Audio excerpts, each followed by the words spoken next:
சொன்னது போல சிஐடியினர் நடைத்தார்கள். அது அந்த அடிப்படையில் அவர்கள் வாக்குமூலம் பதிவு செய்து கொண்டார்கள்.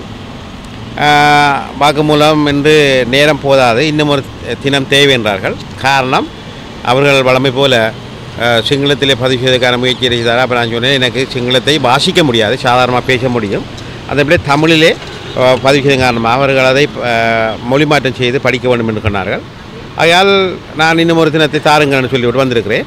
உங்களுக்கு தெரியும், ஈஸ்டர் குண்டு தாக்குதலுக்கும் எமக்கும் எந்த விதமான சம்பந்தமும் இல்லை. நான் பார்லமெண்டத்திலேயும் ஒரு புத்தகத்தையும் எழுதி மக்களுக்கு எப்படி இந்த இஸ்லாமிய பயங்கரவாதம் இந்த நாட்டிலே கால் ஊண்டியது, அதுக்கான வாய்ப்புகள் எப்படி உருவாகியது, நல்லாட்சி அரசாங்கம் விட்ட தவறுகள் என்ன, அதுக்கு துணை போன அதிகாரிகள், அதாவது கவலையினமான அதிகாரிகள் இந்த நாட்டை குழி தோண்டி புதைத்தார்கள். முக்கியமாக அந்த குண்டுவெடிப்பினால் தான் சுற்றுலாத்துறை மிக மோசமாக பாதிக்கப்பட்டது. அதன் தாக்கம்தான் படிப்படியாக இந்த நாட்டை இவ்வளவு மோசமான பொருளாதார நடவடிக்கைகள் கொண்டு சென்றது என்பதெல்லாம் எல்லோருக்கும் தெரிந்த விடயம். அந்த அடிப்படையில் நான் அடிக்கடி சொல்லுகிற விஷயம், மடியில் கனமில்லை, வழியில் பயமில்லை.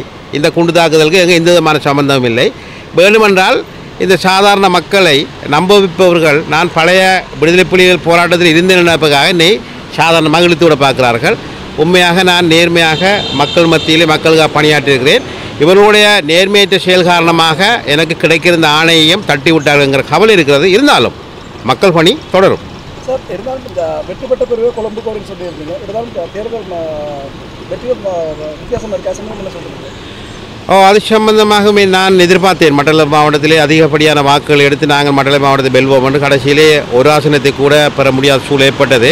அதற்கு பலவிதமான அழுத்தங்களும் போலி பிரச்சாரங்களும், முக்கியமாக இந்த ஈஸ்டர் குண்டு தாக்குதலில் நான் சம்பந்தப்பட்டது போல போலீஸுக்கு பொறுப்பாக இருக்கிற அறிவிப்பாளர் ஊடகவியலாளர் அறிவித்தது மிகப்பெரிய ஒரு குற்றச்செயலாக நான் பார்க்குறேன், தேர்தல் வன்முறையாக நான் பார்க்குறேன்.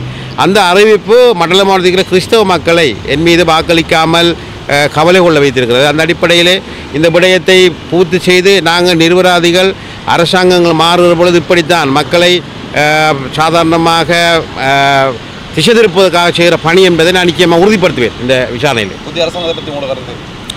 புதிய அரசாங்கம் மிகப்பெரிய ஆணையோடு வந்திருக்கிறது.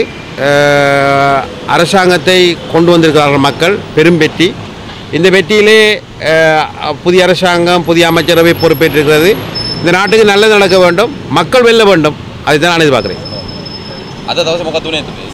அது අපේ ඊශ්වර රටක් සම්බන්ධව කතා සාකච්ඡා කරා. දන්නවනේ සියඩි නම් මම කොච්චර මේ වෙලාවේ කියලා මොනවද කරන්න කොටක් ලියන්න ඕනේනේ. ලියන්න පරිවර්තන කරන්න ඕනේ. මම කියනවා සිංහල මට කියවන්න බෑ, තමිලින් කියවන්න ඕනේ. ඒක තමිල් ටයිප් කරලා අද වෙලාව මදි, අනිත් දින එකක් ඕන විදිහට ඉල්ලුවා. මම කියන්නේ මම එන්න ඕනදර මම එන්න පුළුවන්, මම සූදානම්, මම කලියකන දෙන්න පුළුවන් විදිහට කතා කරා. දැන් මේකට ඔයා සම්බන්ධ නැහැ කියලා කියනවා. අනිවාර්ය මම දන්නවානේ, මම දන්නවා සම්බන්ධ නැහැනේ. සම්බන්ධ නැහැ, කිසිමක් සම්බන්ධයක් නැහැ. සම්බන්ධකාරයා ඉන්නවා. සම්බන්ධකාරයා හොයා ගන්න අල්ලන්න ඕනේ ආණ්ඩුවට වැඩ. නිකන්වත් දන්නේ නැද්ද සම්බන්ධකාරයා කවුද කියලා? ඒක මම කියන්නේ මේ බෝම්බ සම්බන්ධ කරන කලින්ම වැඩ කරන සක්කකරුවා කොටක් ඉන්නවා. කෝට්ස් එකේ අරස් කරන කට්ටිය කොටක් ඉන්නවා. දන්නවනේ. මේ කට්ටිය පරීක්ෂණ කරන්න ඕනේ ආණ්ඩුවේ. සර්, පරාදිකන මොකද කියන්නේ? ඡන්දේ පරදෙච්ච කෙනෙක් කියලා. ඒක තමයි පරදිනක අපේ ඡන්ද අපේ ජනතාවය මට ඡන්ද දුන්නේ. ඒක මම දුකයි. නමුත් ඡන්දයට මතය ඔළුව සෝදන්න විදියට තියෙනවා මේ පොලිස් මාධ්‍යවේදිය බලාවේ. ඒක තමයි මට දුකයි. ඒක ඡන්දේ නීති අනුකූලව වැරදි වැඩ කරේ පොලිස් මාධ්‍ය ප්‍රකාශ DIG. எங்க இருக்கீங்க? நான் கூட அடிக்கிறேன். சரி.